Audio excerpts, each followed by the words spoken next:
బీజేపీలో చేరతానని తాను ఎప్పుడూ చెప్పలేదన్నారు మాజీ ఎంపీ విజయసాయిరెడ్డి. కొత్త రాజకీయ పార్టీ పెడతారా లేదా అన్న ప్రశ్నకు కూడా త్వరలో అన్ని చెప్తానన్నారు. కోనసీమ జిల్లా రావులపాలెంలో ఏఈ నూకరాజు అల్లుడు జగదీష్ రెడ్డి కుటుంబాన్ని పరామర్శించారు మాజీ ఎంపీ విజయసాయిరెడ్డి. జగదీష్ రెడ్డి మరణానికి ఏఈ నూకరాజు కుటుంబం ఆత్మహత్యకు గల కారణాలను అడిగి తెలుసుకున్నారు. టీడీపీ వైసీపీతో పాటు రాష్ట్రంలోని రాజకీయ పార్టీలు ఏం చేస్తున్నాయి, రాష్ట్రాన్ని ఎలా సర్వనాశనం చేస్తున్నాయని, మత రాజకీయాలను ఎలా ప్రోత్సహిస్తున్నాయో అన్నీ చెప్తానన్నారు విజయసాయిరెడ్డి.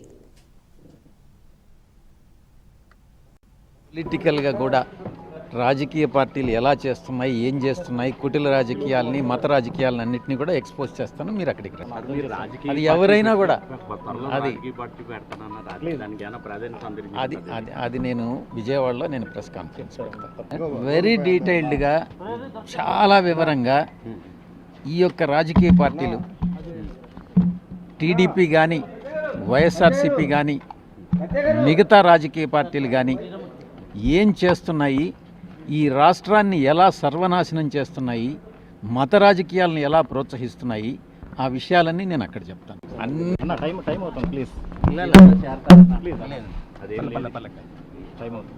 రాజకీయ పార్టీ నేను దాని గురించి చెప్తాను.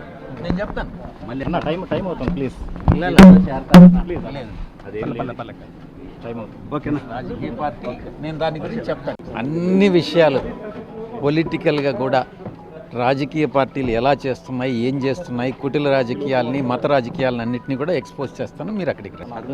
అది ఎవరైనా కూడా అది నేను విజయవాడలో నేను ప్రెస్ కాన్ఫరెన్స్ పెడతాను. వెరీ డీటెయిల్డ్గా చాలా వివరంగా ఈ యొక్క రాజకీయ పార్టీలు టీడీపీ కానీ, వైఎస్ఆర్సీపీ కానీ, మిగతా రాజకీయ పార్టీలు కానీ ఏం చేస్తున్నాయి, ఈ రాష్ట్రాన్ని ఎలా సర్వనాశనం చేస్తున్నాయి, మత రాజకీయాలను ఎలా ప్రోత్సహిస్తున్నాయి, ఆ విషయాలన్నీ నేను అక్కడ చెప్తాను. అన్ని విషయాలు పొలిటికల్గా కూడా రాజకీయ పార్టీలు ఎలా చేస్తున్నాయి, ఏం చేస్తున్నాయి, కుటిల రాజకీయాలని, మత రాజకీయాలని అన్నింటినీ కూడా ఎక్స్పోజ్ చేస్తాను. మీరు అక్కడికి రండి.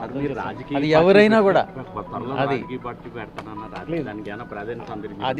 అది నేను విజయవాడలో నేను ప్రెస్ కాన్ఫరెన్స్ పెడతాను. వెరీ డీటెయిల్డ్గా చాలా వివరంగా ఈ యొక్క రాజకీయ పార్టీలు టీడీపీ కానీ, వైఎస్ఆర్సీపీ కానీ, మిగతా రాజకీయ పార్టీలు కానీ ఏం చేస్తున్నాయి, ఈ రాష్ట్రాన్ని ఎలా సర్వనాశనం చేస్తున్నాయి, మత రాజకీయాలను ఎలా ప్రోత్సహిస్తున్నాయి, ఆ విషయాలన్నీ నేను అక్కడ చెప్తాను. అన్ని విషయాలు పొలిటికల్గా కూడా రాజకీయ పార్టీలు ఎలా చేస్తున్నాయి, ఏం చేస్తున్నాయి, కుటిల రాజకీయాలని, మత రాజకీయాలని అన్నింటినీ కూడా ఎక్స్పోజ్ చేస్తాను. మీరు అక్కడికి రండి.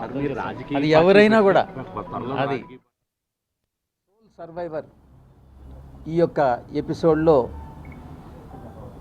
దేవుడి దయ వల్ల బ్రతికి బట్టగట్టినటువంటి రియాన్స్ రెడ్డి వీళ్ళని పరామర్శించడానికి రావులపాలెం రావడం జరిగింది.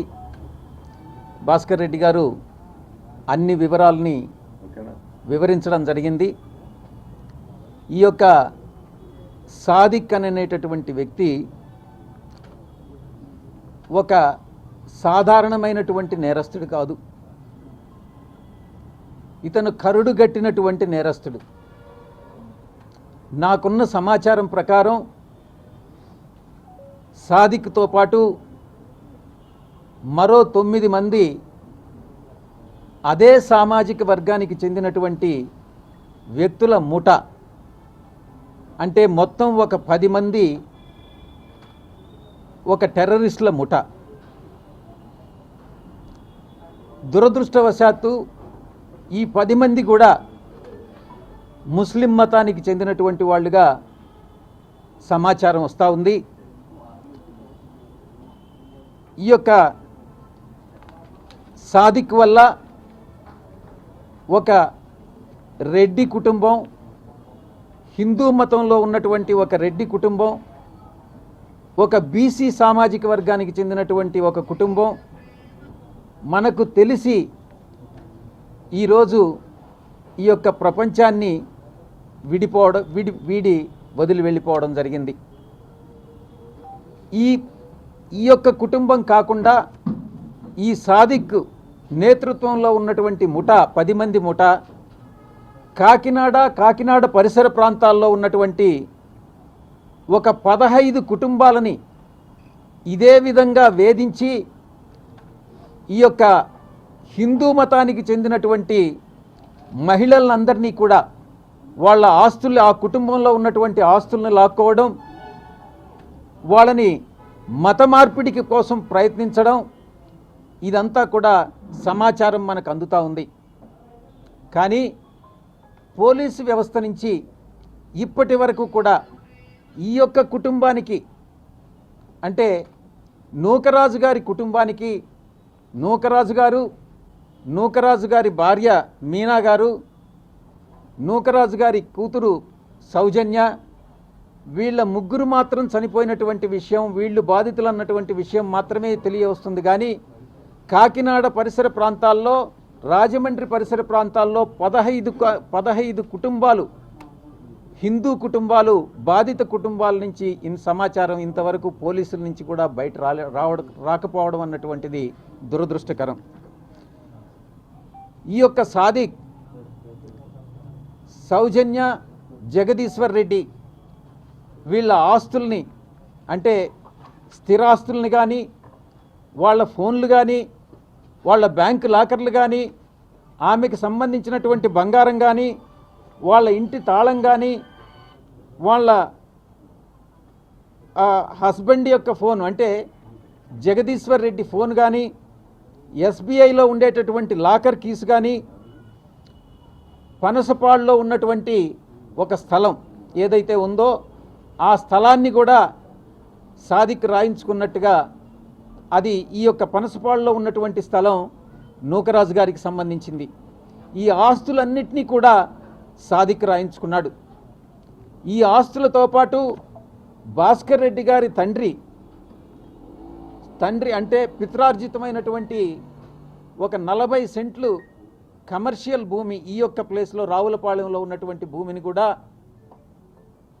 జగదీశ్వర్ రెడ్డికి ఇస్తే, జగదీశ్వర్ రెడ్డి దగ్గర నుంచి సౌజన్యకి వెళితే సౌజన్యమ్మ దాన్ని బలవంత పెట్టి సాదిక్ రాయించుకున్నటువంటి సమాచారం కూడా మనకు తెలియవస్తూ ఉంది. అంటే ఇంచుమించు బంగారం 2 కోట్లు, క్యాష్ నగదు రూపంగా 2 కోట్లు, ఈ యొక్క రావులపాలెంలో ఉన్నటువంటి ఆస్తి 10 కోట్ల రూపాయల ఆస్తి 40 సెంట్లు, పనసపాడులో ఉన్నటువంటి ఆ యొక్క భూమి విలువ తెలియదు. ఆ భూమిని మొత్తాన్ని బ్యాంకు లాకర్స్తో పాటు మొత్తం జగదీశ్వర్ రెడ్డికి ఎంతైతే ఇన్సూరెన్స్ వచ్చిందో ఆ ఇన్సూరెన్స్ అమౌంటు, మొత్తం ప్రాపర్టీస్ని అన్నిటినీ కూడా తను రాయించుకొని ఈ యొక్క కుటుంబానికి తీవ్రమైనటువంటి ద్రోహం చేయడం జరిగినట్టుగా తెలుస్తూ ఉంది. ఈ యొక్క సౌజన్య, ఆమె కొడుకు రియాన్ష్ రెడ్డిని ఇతను అనేకమైనటువంటి ఇబ్బందులకు గురి చేస్తుంటే ఆ విషయాన్ని జగదీశ్వర్ రెడ్డికి తెలిస్తే జగదీశ్వర్ రెడ్డి అతన్ని ఎందుకనని ప్రశ్నిస్తే జగదీశ్వర్ రెడ్డిని కూడా కొట్టినట్లుగా మనకు సమాచారం తెలుస్తుంది.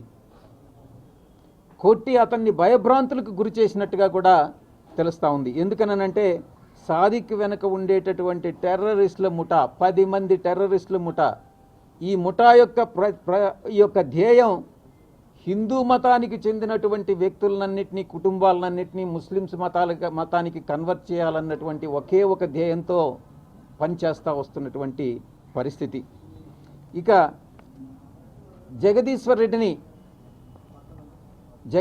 రెడ్డికి సాదిక్కి తగు వచ్చిన తర్వాత, జగదీశ్వర్ రెడ్డి మీద సాదిక్ అటాక్ చేసిన తర్వాత జగదీశ్వర్ రెడ్డిని కెనడా నుంచి బాంబేకి ఒక డేంజరస్ కెమికల్ని, స్లో పాయిజన్ తీసుకొచ్చి దాన్ని ఆ యొక్క సెంటర్ ఏంటిది,